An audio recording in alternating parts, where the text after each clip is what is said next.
કન્યા વિદ્યા મંદિર જોશીપુરા જુનાગઢ જે કે ઠેસિયા સાહેબના સાનિધ્ય નીચે ચાલતી સંસ્થા, જેમાં હાયર સેકન્ડરી વિભાગની અંદર ધોરણ છે 11, વિષય છે સમાજશાસ્ત્ર, ચેપ્ટર છે 7 અને ચેપ્ટરનું નામ છે સમાજશાસ્ત્રીય સંશોધન પદ્ધતિઓ। જે કોરોના મહામારીના કારણે આપણે એમ કહી શકીએ કે બે બહેનો વચ્ચે અંતર રાખીએ, બહાર નીકળીએ ત્યારે માસ્ક પહેરીએ અને અવારનવાર હાથ ધોઈએ। જ્યારે આપણે જે ચેપ્ટર 7માં સંશોધન પદ્ધતિ એટલે શું, એનો અર્થ અને એનો હેતુઓ, લક્ષણો એ જોઈ ગયા। સંશોધન પદ્ધતિના જુદા જુદા કહી શકાય કે પાસાઓમાં એક મુલાકાત પ્રયુક્તિ પણ આપણે જોઈ અને હવે આવે છે પેજ નંબર 58 ઉપર પ્રશ્નાવલી પ્રયુક્તિ। સમાજશાસ્ત્ર સામાજિક વિજ્ઞાન છે, એટલે અન્ય વિજ્ઞાનોની જેમ એ પણ કેટલાક સોપાનોમાંથી પસાર થઈ અને કોઈ પણ ઘટના, બનાવ કે પ્રસંગને તપાસવાનું, અવલોકવાનું કાર્ય કરી અને તટસ્થ પરિણામ બહાર પાડે છે। એટલે એ પણ જુદી જુદી પદ્ધતિનો ઉપયોગ કરે છે। એમાંથી મુલાકાત પ્રયુક્તિને આપણે જોઈ ગયા। મુલાકાત પ્રયુક્તિનો અર્થ અને મુલાકાત પ્રયુક્તિના બે પ્રકારો, મુલાકાત અનુસૂચિ અને મુલાકાત માર્ગદર્શિકા। હવે આવે છે પ્રશ્નાવલી પ્રયુક્તિ। મુલાકાતની મર્યાદાને ખાળવા માટે સંશોધક જ્યારે પ્રશ્નની માહિતી પૂર્ણ પ્રાપ્ત થતી નથી તેવા સમયે તે પ્રશ્નાવલી યોજે છે।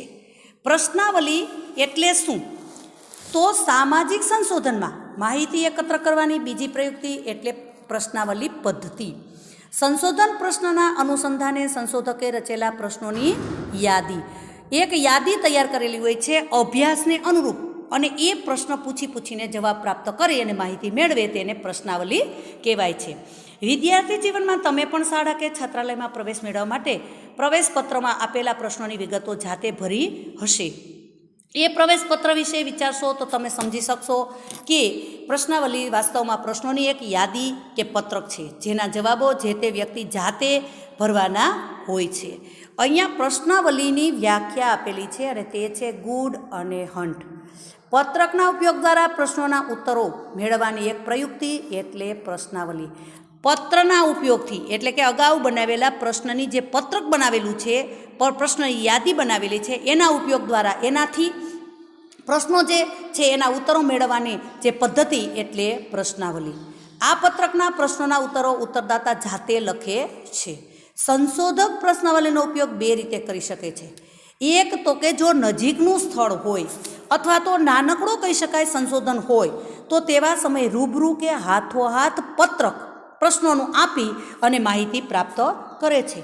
પણ જો દૂરનું કદાચ કહી શકાય એકમ હોય કે સંસ્થા હોય કે કોઈ કહી શકાય સમુદાય હોય તો ત્યાં તો કે ટપાલ કે ઈમેલ દ્વારા મોકલીને માહિતી પ્રાપ્ત કરે છે। હવે એક અહીંયા દ્રષ્ટાંત આપું કે કોઈ કદાચ PhD કરે છે તો એ સંશોધન કરતી વખતે કોઈ એક સંશોધનનો મુદ્દો લીધો। હવે દાખલા તરીકે કહી શકાય કે તાલુકા લેવલની પોસ્ટ ઓફિસો, તો તાલુકા લેવલની પોસ્ટ ઓફિસો દૂર સુદૂર જુદા જુદા વિસ્તારોમાં હોય તો તેવા સમયે ઘણી જગ્યાએ શક્ય હોય તો મુલાકાત કરે છે, અને જો રૂબરૂથી ન થાય તો તે પ્રશ્નો કહી શકાય કે ટપાલ દ્વારા એને મોકલી અને માહિતી પ્રાપ્ત કરવાનું કાર્ય કરે છે।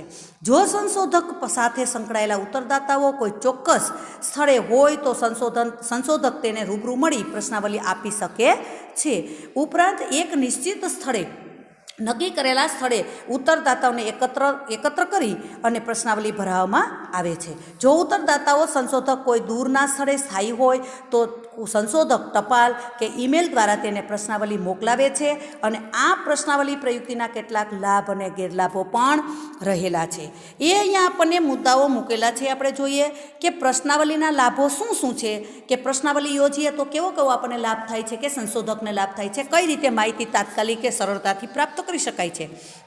તો પહેલું છે વિશાળ સંખ્યામાં વ્યક્તિઓ કે વિસ્તારમાં ફેલાયેલા વ્યક્તિ પાસેથી આ પદ્ધતિથી તો કે સરળતાથી માહિતી મેળવી શકાય છે। બીજું તો કે ટપાલ કે ઈમેલ દ્વારા પ્રશ્નાવલી મોકલવાની સુવિધાને કારણે સંશોધકના સમય અને નાણાં બંનેનો બચત થાય છે। અને ત્રીજું છે પ્રશ્નાવલીના ઉત્તર આપવાના સમયે ઉત્તરદાતા સમક્ષ સંશોધક હાજર ન હોવાથી ઉત્તરદાતા કોઈ પણ જાતના દબાણ કે સંકોચ વિના મુક્ત મને ઉત્તરો આપી પોતાનો અભિપ્રાય એટલે મત આપી શકે છે। તો કેટલાક ગેરલાભો છે, 3 લાભો છે, તો કેટલાક ગેરલાભો પણ છે કે કેવા કેવા ગેરલાભો?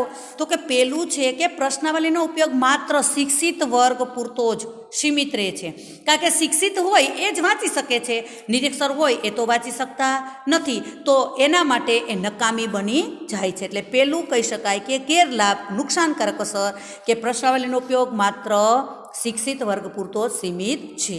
બીજું તો કે ટપાલ કે ઈમેલ દ્વારા મોકલવામાં આવેલી પ્રશ્નાવલી ક્યારેક ઉત્તરદાતાઓ પાસેથી પરત ના આવતી હોય, તો ક્યારેક એવું પણ બને કે પ્રશ્નાવલી પરત આવે ત્યારે અધૂરી વિગતો કે માહિતી સાથેની હોય. એટલે કે બે કહી શકાય કે નુકસાનકારક અસર છે. એક છે તો કે પ્રશ્નાવલી તમે મોકલી પણ એ સામેવાળી વ્યક્તિ છે એ આપણને પરત જ ન કરે તો આપણું સંશોધન અધૂરું રહે છે. અને બીજું કે એને લખીને મોકલી પણ એમ કહી શકાય કે પ્રશ્નાવલીનો ઉત્તર છે વ્યવસ્થિત રીતે પૂરેપૂરો પૂર્ણ લખેલો નથી, તો પણ માહિતી પ્રાપ્ત કરી શકાતી નથી. અહીંયા બેનો એક દ્રષ્ટાંત ટાંકી શકું કે આપણે જ એકમ કસોટી 1, 2, 3, 4 ને 5 અને અત્યારે કહી શકાય કે પ્રવર્તમાન સમયના ધ્યાનમાં રાખી અને જાન્યુઆરીની પરીક્ષાઓ ચાલુ થઈ છે, એમાં ગુજરાતીનું પેપર 5 તારીખે ગયું. તો કેટલીક બહેનો છે એ ABC લખે, ડી ને ઈ ન લખે, અથવા તો 2 કે 3 વિકલ્પ કહી શકાય એકમો લખે અને એકાદો વિભાગ છે મૂકી દે, તો સંશોધન એવી જ રીતના કહી શકાય કે માર્ક્સ પૂરા મળતા નથી. એમ સંશોધક છે એ પણ પોતાની માહિતી છે અધૂરી હોવાને કારણે પૂરેપૂરું સંશોધન કરી શકતા નથી. એટલે બીજા મુદ્દાની અંદર કહી શકાય કે નુકસાનકારક અસર છે. ઘણીવાર ઉત્તરદાતાઓ સમયસર પ્રશ્નાવલી પરત મોકલતા પણ નથી. અવધિ નક્કી કરેલી હોય કે આપણે પણ એકમ કસોટી 5ની અંદર 28 તારીખે પેપર મૂક્યું, 2 તારીખે પૂર્ણ કરીને પહોંચતું કરી દેવાનું હતું, છતાંય આપણે ઘણાય બહેનો એવા છે કે ફોન કરીને કહેવું પડ્યું કે પ્રશ્ન તમારું પેપર ભરાઈ ગયું હોય તો PDF કરીને મોકલો. તો અહીંયા એવું પણ બને છે કે સંશોધકે પ્રશ્નાવલી મોકલી પણ ઉત્તરદાતા એ સમય અનુસાર જે ચુસ્ત સમય છે એ અનુસાર ન મોકલે તો સંશોધન કાર્ય કરી શકાતું નથી. બધા જ ઉત્તરદાતાને કેન્દ્રમાં રાખીને પ્રશ્નોની રચના કરવી એ સંશોધન માટે કઠિન બની જાય છે, કારણ કે કોઈ વ્યક્તિ છે એ ગ્રેજ્યુએટ થયેલા હોય, કોઈ 12 ભણેલા હોય, કોઈ કોલેજ ભણેલા હોય, કોઈ કોલેજની ઉપર ભણેલા અનુસ્નાતક થયેલા હોય, બધાને એક જ સરખો જવાબ છે એ કહી શકાય સવાલ છે પ્રાપ્ત થાય અને સવાલ સમજી શકે એવું બનતું નથી, એટલે કઠિન બની જાય છે. હવે આવે છે પ્રશ્નાવલીના પ્રકારો. પ્રશ્નાવલીમાં સમાવિષ્ટ પ્રશ્નોના સ્વરૂપને ધ્યાનમાં રાખી તપાસીએ તો પ્રશ્નાવલીના મુખ્ય પ્રકારો નીચે પ્રમાણે દર્શાવી શકાય. 4 છે. પહેલું છે વૈકલ્પિક જવાબી પ્રશ્નાવલી, એટલે કે એમાં પ્રશ્નોનું માળખું નક્કી કરેલું હોય, જવાબ એમાં લખેલું હોય હા, ના. અસંબંધિત કહી શકાય પ્રશ્નાવલી, એટલે કે મુક્ત જવાબી પ્રશ્નાવલી, પ્રશ્ન મૂકી દીધો હોય પણ ઉત્તરદાતાએ વિચારીને એમાં જવાબ આપવાનો હોય, તેને કહેવાય મુક્ત જવાબી, એટલે માર્ગદર્શિકા જેવું. ત્રીજું છે પ્રત્યક્ષ અને પરોક્ષ પ્રશ્નાવલી. ઘણી વખત પ્રત્યક્ષ તાત્કાલિક હોય અને રૂબરૂ દરેક વ્યક્તિ હાજર હોય તો તરત જ રૂબરૂ તે જ સમયે પ્રશ્નોની યાદી આપી દેવામાં આવે, તો ઘણી વખત છે એ દૂરના વ્યક્તિ માટે ટપાલ દ્વારા મોકલવામાં આવે. અને ચિત્રાત્મક પ્રશ્નાવલી, જે નિરક્ષર વ્યક્તિઓ છે, બાળકો છે, જે કદાચ કહી શકાય કે લખીથી સમજી શકતા નથી, એવા વ્યક્તિ માટે ચિત્રાત્મક ચિત્રો દોરીને એની પાસેથી માહિતી પ્રાપ્ત કરી શકાય છે. આવી પ્રશ્નાવલી પણ યોજી શકાય. હવે એના બધાના આપણને વિવરણો આપેલા છે, જોઈએ. વૈકલ્પિક જવાબી પ્રશ્નાવલી, તો આવી પ્રશ્નાવલીના પ્રકારોમાં ઉત્તરો, તો કે પ્રશ્નોના ઉત્તરો નક્કી કરેલા હોય છે, જેમ કે હા, ના યા તો ખબર નથી, અથવા તો પૂછાયેલા પ્રશ્નોના ઉત્તરો વિકલ્પના સ્વરૂપમાં આપવામાં આવેલા હોય કે પછી પ્રશ્નાવલીમાં આપેલા પ્રશ્નો ઉત્તરદાતાઓ સંમતિ અસંમતિ દર્શાવી એવા પ્રશ્નોના, તો કે પ્રશ્નાવલીના પ્રકારમાં સમાવવામાં આવે છે.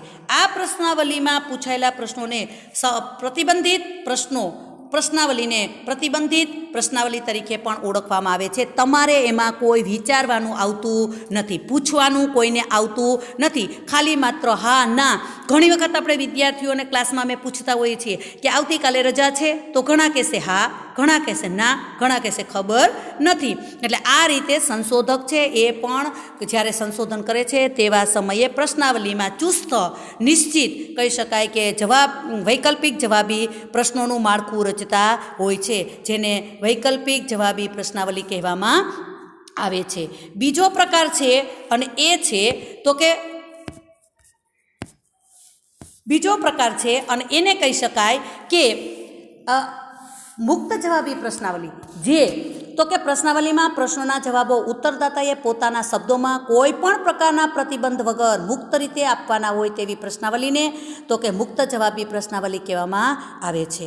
પેજ નંબર તો કે 59 ઉપર દેશના વિકાસ માટે કેવા પગલાઓ ભરી શકાય? આવો એક પ્રશ્ન છે. વૃદ્ધાશ્રમને દૂર કરવા માટે શું કરી શકાય? તો આવો પ્રશ્ન છે. વસ્તી કહી શકાય કે વસ્તી નિયંત્રણને નક્કી કરવા માટે કે વસ્તી નિયંત્રણ કરવા માટે શું પગલાં ભરી શકાય? તો આવો જે પ્રશ્ન છે એમાં વ્યક્તિને આપી દેવામાં આવે છે અને સંશોધક છે એ મુક્ત એને મૂકી દેવામાં આવે છે અને પોતાની રીતે વિચારીને જવાબ આપે છે. હવે આવે છે પ્રત્યક્ષ અને પરોક્ષ કહી શકાય પ્રશ્નાવલી. જે પ્રશ્નાવલીમાં પ્રશ્નો પૂછવા પાછળનો સંશોધકનો હેતુ શું જાણવાનો છે તે ઉત્તરદાતા સ્પષ્ટ સમજી શકે તેમ હોય તેવા પ્રશ્નોને પ્રત્યક્ષ પ્રશ્નો કહેવાય છે. અને બીજા શબ્દોમાં કહીએ તો પ્રત્યક્ષ પ્રશ્નો સીધી રીતે સંશોધનના હેતુને વ્યક્ત કરતા હોય છે. એમાં એનો હેતુ નિશ્ચિત થયેલો હોય છે, એનો કહી શકાય કે અભ્યાસનો મુદ્દો નક્કી થયેલો હોય છે. આપણને પણ ખ્યાલ આવે છે કે આ વ્યક્તિ આ કહેવા માગે છે અને આ માહિતી એને જોઈએ છે. આ પ્રત્યક્ષ પ્રશ્નો સંશોધન હેતુ સાથે સુસંગત અને સંશોધન સમસ્યા સાથે સંકળાયેલા હોય છે. વળી પ્રત્યક્ષ પ્રશ્નો તો કે પ્રતિબંધિત કે અપ્રતિબંધિત સ્વરૂપના પણ હોઈ શકે. આવા પ્રશ્નો ઉત્તરદાતાના વિચારો, વલણો, અભિપ્રાયો અને કહી શકાય કે માન્યતાઓ વગેરેને જાણવામાં ખૂબ ઉપયોગી બનતા હોય છે. પરોક્ષ પ્રશ્નાવલી પરોક્ષ પ્રશ્નોની બનેલી હોય છે. જે પ્રશ્નો પાછળ સંશોધનનું શું જાણવા ઈચ્છે છે તે ઉત્તરદાતા સ્પષ્ટ સમજી શકે નહીં, તેને પરોક્ષ કહેવાય છે.